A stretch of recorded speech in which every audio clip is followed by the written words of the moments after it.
Now, on News Talk 105.9 WMAL. O'Connor and Company.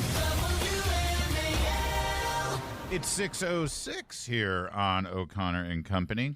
A little Peter Brady voice crack there. Did you hear that? You're hearing yourself, Larry? Well, I try not to listen, I'll be honest. But it's weird when my voice cracks at this age.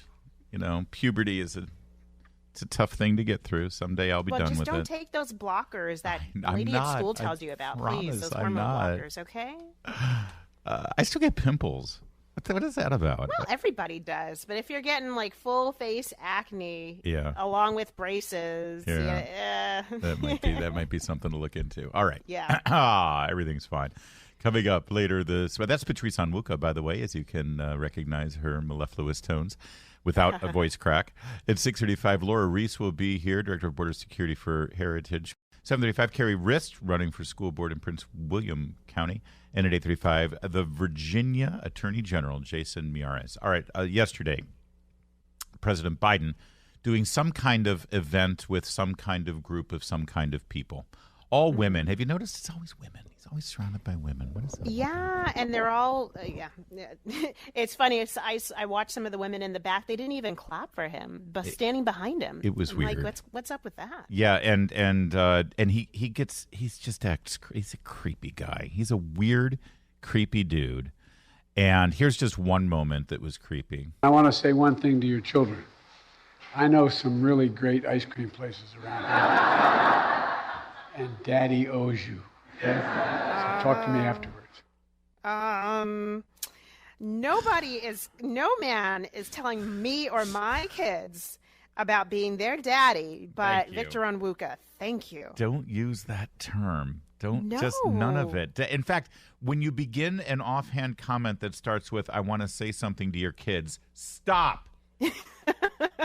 They should cut the mic right there. Yeah, they should have. They knew he was going to go down a path, and then the tone. Then he drops his voice into a low, raspy. Oh yeah. And then when you pair that with "I'm your daddy," Daddy way out of line. Call me way daddy. out of line. Daddy owes you. Way out of line. No. The creepiness didn't end there. He brought the whisper back. The whole lean into the microphone whisper thing. Talking about the great success of Bidenomics, which we'll get to in a moment. But here, this is the creep. The Financial Times and the Wall Street Journal initially called my plan Bidenomics. I'm not sure they meant it in a totally complimentary way at the time. But guess what? It's working. No, and no. Yeah, I mean, I actually saw people yesterday. There was a CNN reporter who said, last year when the Inflation Reduction Act was passed, inflation was like 8%, and now it's 3.6%. So clearly Bidenomics is working. And you literally have an economics degree. No. I don't think they understand how the inflation index, it's a year-over-year situation. So if it was 8% last year and it's 3.5% this year, that means overall, it's 11.5%, right? Well, the point you're making is that this year's inflation is from last year. That doesn't count how high last year's prices were. Yeah. So no, and by the way, I actually have a great piece in Daily Caller today saying, no, the president fleeced us on the Inflation Reduction Act. Here are the reasons why. His law had nothing to do with inflation not rising as fast anymore. Right. And it is pretty much two things. Oil and gas prices are not as high because of, and that's oil and gas prices are traded internationally. So you're talking about international prices on oil. And number two, the interest rate hikes. The Federal Reserve has hiked interest rates 11 consecutive times and will probably make it a 12th to slow down the economy and to slow down the housing market. Those two factors have been the biggest drivers of inflation petering out, not the Inflation Reduction Act, which is more just big spending that actually spiked inflation. He never reminds us at what the inflation rate was when he took office in January 2021. Right. It was 1.4%. Oh, I like the whisper. But guess what? It's working. It's working. Basically, the Fed. I love all the people applauding there too. They're all White House staffers. The Fed has what is the interest rate now sitting at? Like 5.75%, something like that, 6.25%. So there you go. Yeah, that's Bidenomics for you. You keep jacking up interest rates while you're spending money you don't have. Kill the housing market, which was the one good thing that we had through COVID that was still soaring, and the biggest investment that Americans have, if they have investments. And the American people are spending over $700 more for their basic needs and necessities than they did before Joe Biden came into office. Yes. But guess what? It's working. Yeah, it's working. Yeah, it's what's not working is his poll numbers. That's why. That's why. Like, I think 2/3 of Americans disapprove of his handling of inflation in the economy right now. Well, then angry Joe Biden. So you got your creepy Joe Biden. Okay. You know, creeping with the kids, giving them ice cream, call me daddy. And then you got Joe Biden, creepy whisper, it's working, right, about Bidenomics. And then you got angry old man Joe Biden shouting at you, screaming at you, and basically accusing you of hating America by criticizing him and his plans. Listen to this. Name me a single objective we've ever set out to accomplish that we failed on. Name me one in all of our history. Not one. I don't know why he's shouting at me. He's president. He should be a happy man. So let me just play it one more time. But before I play it again, I want to remind you that yesterday, as we discussed on the program yesterday morning, yesterday was the 2-year anniversary of those vivid images of Afghan nationals clinging to the side of an Air Force jet as it took off from Hamid Karzai Airport. This was, of course, the result of Joe Biden's plan to withdraw from Afghanistan. And you had men literally clinging on to the outside of a jet and falling to their death. Yes. And here's what Joe Biden had to say yesterday on the 2-year anniversary of those events. Name me a single objective we've ever set out to accomplish that we failed on. Name me one in all of our history. Not one. That's pretty infuriating. You know, Larry, it hit me. I hate to think, and I would desperately hope, that they did not schedule the signing of his Inflation Reduction Act to be around the time of the anniversary of the Afghanistan withdrawal, to divert attention so that the news media would not be focused on what happened 2 years ago. They would be focused on what happened 1 year ago. I would like to believe that the White House and the president is not so callous and not so calculating and not so partisan that he would do that. But listening to it just now and the way you laid it out, I kind of think that's exactly what they did. Yeah, I think you're right. All right, coming up, the president finally addressed Hawaii he pretended to make it a meaningful way. We'll give you those details in a moment. First, it's 6:15. Later this morning on the Chris Plant Show, a big court victory for the Democrats. They can continue to change your child's gender without notifying the parents. 9 a.m. on WMAL. Patrice Onwuka, we continue to get updates on the cleanup efforts in Hawaii, and sadly and grimly, much of the cleanup effort is discovering bodies caught in the burning mess. And we're also discovering exactly how dysfunctional the government in Hawaii, and sadly it appears the federal government response has been and continues to be. Tulsi Gabbard, former congresswoman, Democrat from Hawaii, was on Fox News last night, and she had some startling revelations. First, of course, talking about the actual the burn area, the zone that we saw in Lahaina. Basically, the fires went right up to the sea. People scared for their lives, jumping into the ocean, and they're cleaning through the rubble. But then she had some revelations about the outlying areas, the surrounding neighborhoods. But I also want to speak to the many, many families who live in the communities surrounding Lahaina, just north of that historic town, who are continuing to struggle. Many of them did not have power for days. They were told the water was contaminated, having to shower and bathe their children with bottled water, cut off from communication. The cell phone towers were down. They had no Wi-Fi or internet connectivity. These are people who stood up in the midst of this tragedy and did everything they could to help each other. The sad part is we are 8 days past this wildfire, and I'm in constant touch with these community members and leaders they are still not seeing response from the county, the state, the federal government to be able to go out and help them. The community support hubs that they have are 100% community-led, volunteer supply collections, conducting all of these coordinations on their own. They feel like the government doesn't care about them, and that's a horrible, horrible disservice to people who have gone through a kind of loss that we can't even imagine. Yeah, and my goodness, it's horrible. And I want to remind you this: if this all sounds familiar, I want to remind you of the days after the train derailment and toxic chemical spill in East Palestine, Ohio, because it wasn't just the event and then the EPA ordering the burn-off that appears to have spread toxins throughout that area, but it was the days afterwards where there was nothing, no response. And here's the mayor of East Palestine at the time. That was the biggest slap in the face. That tells you right now he doesn't care about us.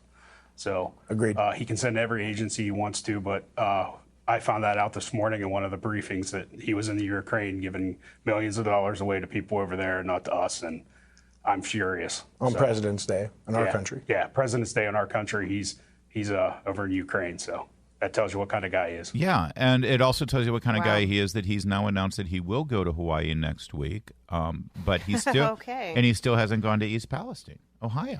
Well, listen, okay, there's so many layers here, Larry. Yeah. Number one, there's the example of government failure. Every time there's a natural disaster, government is the lagging support. They're not the leading support. It is going to be your neighbors. It is going to be your church. It is going to be the local nonprofit and foundation. And then those organizations and individuals working with other nonprofits. It's civil society. Civil society comes to the rescue before government ever gets off its duff and does anything. And then secondly, the Biden administration has been woeful, but President Biden has been focused on defending his record and trying to prove that he is that his agenda is somehow working. Instead, he needs to actually show some empathy, show some sympathy, show something towards Americans who are hurting in the moment. And if government is there for anything, it should be there for American citizens, not just for citizens of other countries.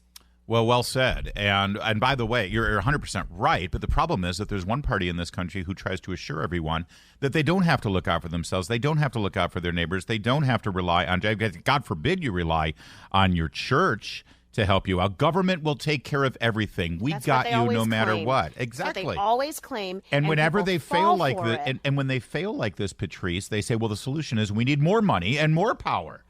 So we can control things. Gosh, haven't we learned anything yet? Yeah. Well, apparently, I mean, again, let's check in with the president on his entire government and his response to things like this. But guess what? It's working. Yeah. Well, coming up in a moment, one young person out there has a very unique idea on how to raise money in relief effort for Lahaina. It has to do with, taking her clothes off for the cause. Well, when I was talking about civil society, I don't know if this is what I meant. It's 6:21. All right, Patrice Onwuka, continuing with our focus on the Maui recovery. If people need an extra little incentive to donate to the cause, there's an OnlyFans model based in Honolulu. Her name is Mariah Casillas, 22 years old, and she said that she's going to sell nude photos of herself to every person who donates at least $10 to the recovery effort. So see, there you go. Isn't that nice? If you need a little extra push, you know. I am not going to suggest our listeners go to an OnlyFans page and do anything. So I don't know why you don't care about the victims of the Maui fires. I do, and there are lots of GoFundMe pages. I'm pretty sure there is a community foundation. Yeah. I'm sure a lot of local churches will be organizing aid, and Convoy of Hope is a great org. Yeah, but what's in it for me? It's giving to other people, Larry. Well, I'm going to be giving. I'm going to make my donation here to Mariah Casillas. You should not be selfish at this moment, Larry. This is not about your needs. I'm getting a text message from Meredith. Apparently, I will not be giving any money to the OnlyFans model. All right, I stand corrected at 6:29. Lora Ries joins us next. It is 6:37 here. It's O'Connor and Company getting you started on your day. This Thursday, 17th day of August at 7:35. Carrie Rist is running for school board in Prince William County, and she will join us.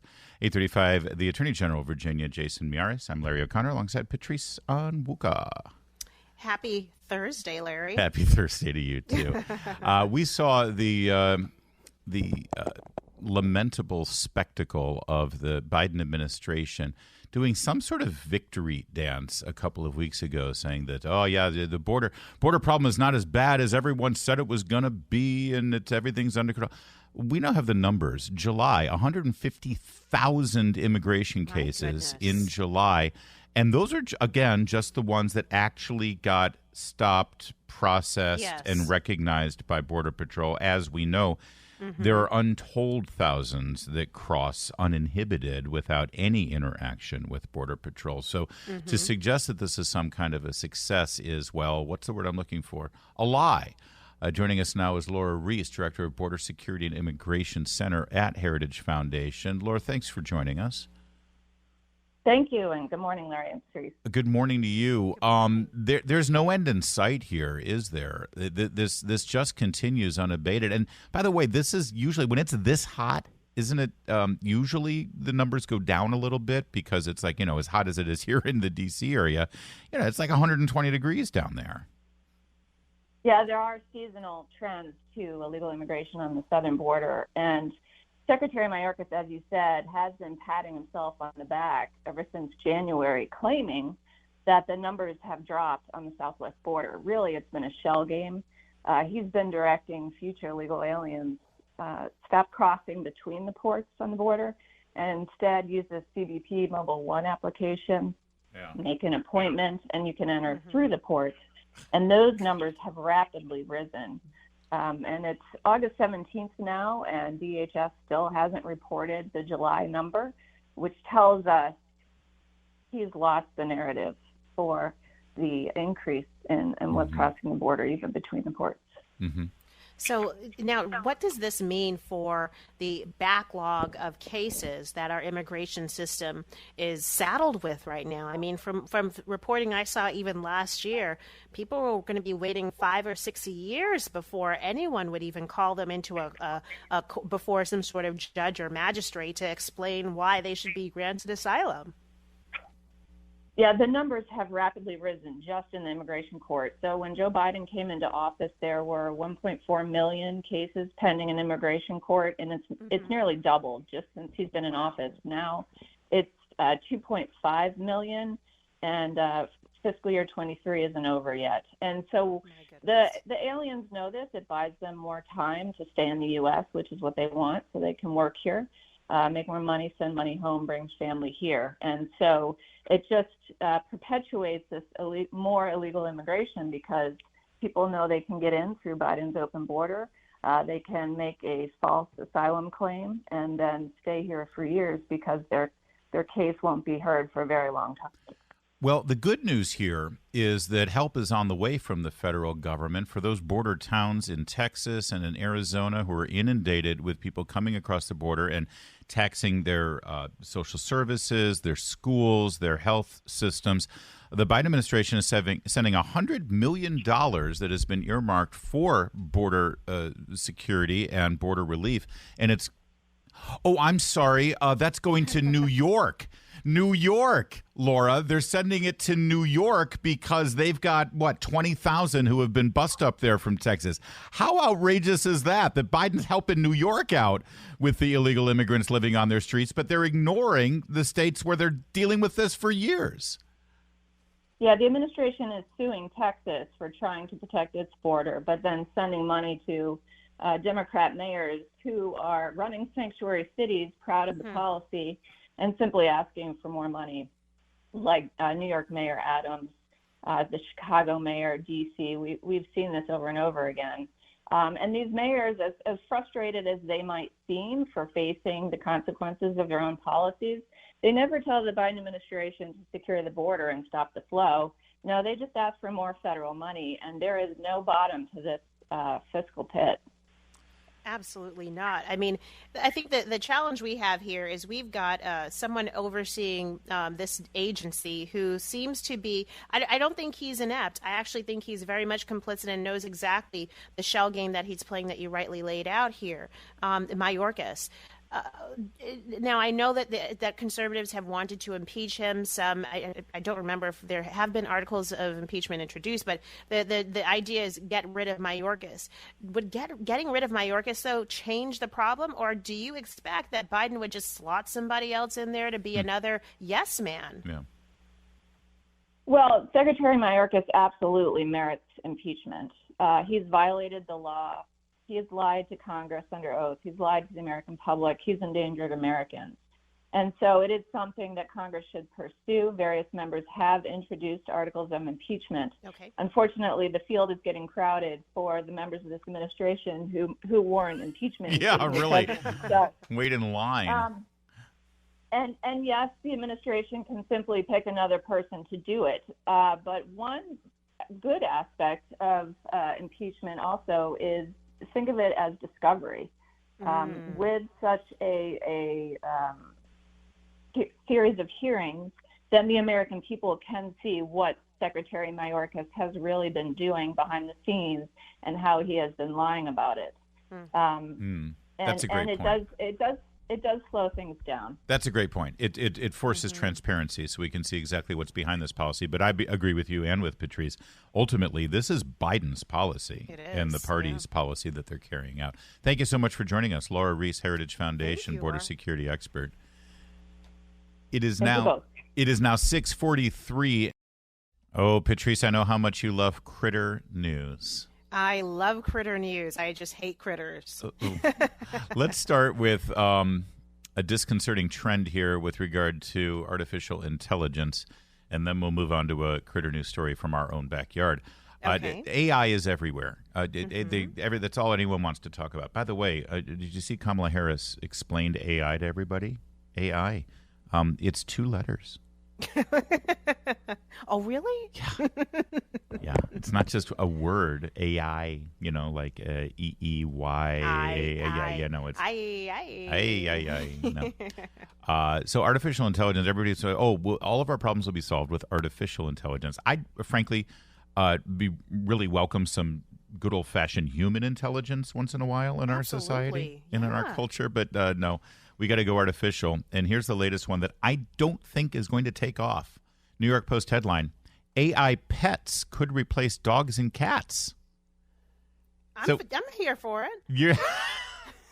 So let me get this straight. I'll get everything I want from a dog, but without hair on my sofa, Patrice is all in. No vomit, no poop? Are you kidding me? Artificial intelligence could soon start replacing household pets. No vet bills required. Various types of robots continue to hit the market. AI-powered animals have arrived on the scene as well. One example is Go One, the world's first intelligence quadruped robot companion that's developed, of course, by China. They're Unitree Robotics. The robotic sidekick walks on all fours, much like a dog, but there's no need for a collar or a leash. Yeah, because he has no head. Have you seen this thing, Larry? It's missing a head. There's no head. It's got little paws. It greets you when you come home. You can play fetch with it. It's got some good dance moves. Weighs 26 pounds. Video. And here's the thing. I mean, first of all, they often say, dogs are man's best friend. Dogs love you. Dogs are wonderful. If you die in your home and nobody discovers your body, your dog will eat your corpse. Okay, that's how much your dog loves you.